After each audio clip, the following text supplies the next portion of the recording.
ये काफ़ी विस्तार से और अलग अलग तरह से कैसे सरकार की नीतियों की वजह से पिछले खासकर जब से इसको एलपीजी बोलते हैं ना, एलपीजी बोलते हैं, लिबरलाइजेशन, प्राइवेटाइजेशन एंड ग्लोबलाइजेशन।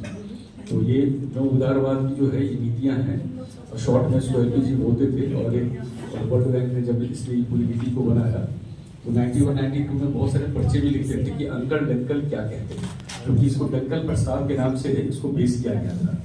और उसको हम लोगों ने हिंदी में करके और बस्तियों में बांटना, लोगों के बीच में चेतना जगाना कि ये है क्या। लेकिन होता क्या है कि आमतौर पर चूंकि समाज आपका, जिसके साथ आप काम करते हो, जो श्रमिक वर्ग है, वो बहुत पढ़ा लिखा नहीं होता है। तो आने वाले इनकी क्या प्रभाव है आपके जीवन पे, काम पे, वो उसको उस समय गेस नहीं कर पाता है। लेकिन देखो कहाँ 91 और कहाँ 2020, 21, 22, 23। अब अपने 30 साल के अंदर ये जो अंकल डंकल जो कह रहे थे वो अब हम झेल रहे हैं, है ना। मतलब उससे वो कहने वाली बात नहीं रह गई कि मतलब सिर्फ बच्चे वाली बात नहीं रही, तो अपनी जिंदगी में देख रहे हैं। तो बहुत अच्छे ढंग से स्मिता जी ने बताया कि सरकार ने अपनी नीतियों में कैसे बदलाव किया, उसकी वजह से महिलाओं का काम कैसे कम हुआ, और महिलाओं का नहीं ज्यादातर काम कैसे कम हुआ, और जो काम कम हुआ उसकी क्वालिटी भी बहुत नीचे गिरी है। सिर्फ काम का कम नहीं होगा, काम की क्वालिटी भी नीचे गिरी है, और उसमें जो मजदूरी है वो भी बहुत कम हो गया है। लेकिन ये किसके लिए हो रहा है? जो नीचे के 60-70% जो श्रमिक हैं, जो उन चीज़ों के उत्पादन में, सर्विसेज को देने में लगे रहते हैं। लेकिन जो उनको मैनेज करने वाले लोग हैं, जैसे पब्लिक सेक्टर में, अगर आप कभी रिपोर्ट करो, ये वाली सरकार पिछले 9 साल में इन्होंने 400 पब्लिक सेक्टर यूनिट, मतलब जो सरकारी कारखाने थे, सरकारी उद्यम थे, सरकारी उद्योग थे, इसको इन्होंने बेच दिया है। और बहुत मतलब बड़ी बड़ी जमीन है, मतलब 50,000 हेक्टेयर, 50,000 एकड़, कितनी जमीन हो सकती है कल्पना करो। और वो सभी जमीन इन्होंने बहुत ही कौड़ी के दाम में किसी एक निजी कंपनी को दे दिया। इसका मतलब उसको तो उन्होंने बहुत बड़ी संपत्ति दे दी ना, फिक्स एसेट बहुत बड़ा दे दिया, तो वो तो पैसे कमाएगा। लेकिन वो जब कंपनी सरकार के हाथ में थी तो पिछले 10 साल से 20 साल से घाटे में चल रही थी, उसको सिक इंडस्ट्री बोल रहे थे।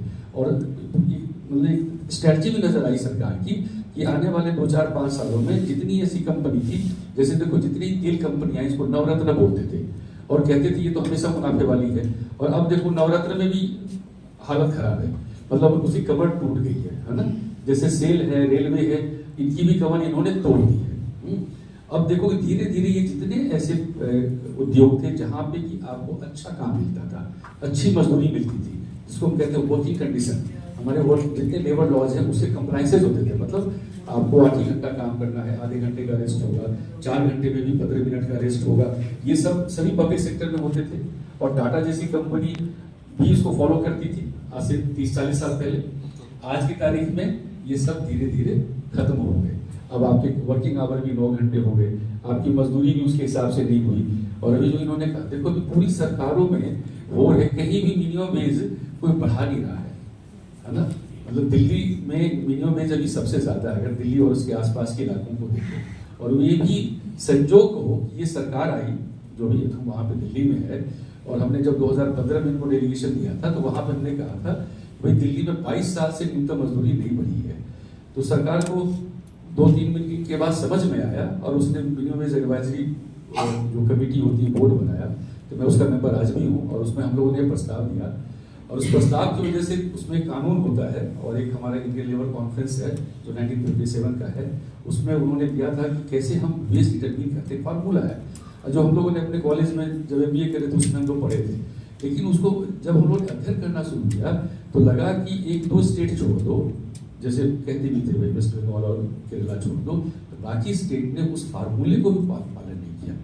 अगर आप आज भी उठाओगे मणिपुर, नागालैंड, नॉर्थ ईस्ट के उठाओगे तो 5200, 5500, 5000 का मिनिमम वेज मिलता है, और दिल्ली में 17,234 है अनस्किल्ड का। तो कितने गुने का डिफरेंस है। और अगर आप राजस्थान का मिनिमम वेज देख लो, हमसे हाफ है। यूपी में चले जाओ, हमसे हाफ है। ये सब 7400-8300 के अंदर घूम रहे हैं। कारण क्या है? जो अभी स्मिता जी ने कहा कि भाई तुम्हारे पास, जब हमारे साथ बैठे थे जो एम्प्लॉयर थे, वो एम्प्लॉयर कौन थे? CII, एसोचैम, फिक्की, ये सब एम्प्लॉयर थे, 5 मालिक के, 5 मजदूर के। वो कहते थे साफ मिनिस्टर को, भाई साहब हम सारी इंडस्ट्री लेके दिल्ली से बाहर चले जाएंगे, नोएडा चले जाएंगे, राजस्थान चले जाएंगे, अलवर चले जाएंगे। धमकी कि अगर आपने मजदूरी बढ़ाई तो भाग के चले जाएंगे। और हमने कहा इसको भागने दो, देखो कितने भागते हैं। भागता कोई नहीं है, भागता भी है, लेकिन आमतौर पर उनको लगता है कि जो जैसी मजदूरी बढ़ेगी तो उनको भी बाजार के हिसाब से मजदूरी बढ़ानी पड़ेगी, तो उनका जो मुनाफा है वो कम होगा। लेकिन जैसे भी था, ये हमारे विरोध में हाई कोर्ट गए, सुप्रीम कोर्ट गए, और सुप्रीम कोर्ट ने भी 31 अक्टूबर 2018 को कहा ये जो फार्मूला सिंडिकेट कमेटी ने यही लीगल है और फाइनल है। तो आज वो एक मतलब एक क्या बोलोगे, एक मतलब एक मापदंड बन गया। अब हम लोग चाह रहे हैं कि बाकी राज्य करें।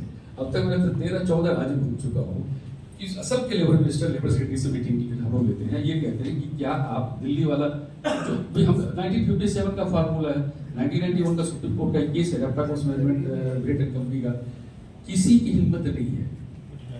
अभी हम लोग बंगाल में भी गए तो उन्होंने कहा कि अच्छा दादा अगली बार आओगे तो बताएंगे। मालूम हो कि 1987 के बाद बंगाल ने भी अपने मिनिमम वेज को फिक्सेशन नहीं किया है। आगे बात करेंगे, फिक्सेशन और रिवीजन दो चीज होता है। 6 महीने पे रिवीजन करते हैं महंगाई भत्ते के आधार पे, वो कंज्यूमर प्राइस इंडेक्स के हिसाब से होता है। फिक्सेशन नहीं किया है, 30 साल से फिक्सेशन नहीं किया है। तो अब अगर उसको देखो और अपने मजदूर अपनी आमदनी को देखो, उसके साथ गरीबी के रिश्ते को जोड़ो, तो लगेगा ना कि आपको आपकी तो गरीबी होनी ही है ना। आप कितना भी कुछ करेंगे, जब सरकार ने मजदूरी नहीं बढ़ाई तो आप मालिक से कितना मांगेंगे, और मालिक तो उतना ही देगा जितना सरकार है उससे भी कम देगा। तो मुझे लगता है कि जब हम इस तरह के अपने अलग अलग संगठनों में काम करते हैं और मजदूरों के बीच में उनको संगठित करने का, उनको उनके अधिकारों को दिलाने का काम करते हैं, तो लगता है इन चीज़ों को आपको जोड़ना पड़ेगा। ये कानून भी एक दिन में नहीं बने, इनका भी पूरा 100-150 100 साल का अपना एक संघर्ष का इतिहास है। उसको अगर देखेंगे अपने संगठनों को मजबूत करने में ज़्यादा मजबूती मिलेगी। और खासकर अभी जितने भी इकोनॉमी जो प्लेटफॉर्म बेस्ड इकोनॉमी वाले वर्कर हैं, इनके लिए बहुत चैलेंजेस। आपने कहा इनविजिबल मालिक है, तो इनविजिबल मालिक के साथ कैसे बातचीत करें। मुझे लग रहा है कि रास्ता निकलेगा, बशर्ते कि लोगों के बीच में वो जानकारी, वो चेतना आनी चाहिए। और महिलाओं का के संदर्भ में जो इन्होंने कहा, वो जो दिखता है मेवा जी, और जो असलियत बहुत बुरा हालत है।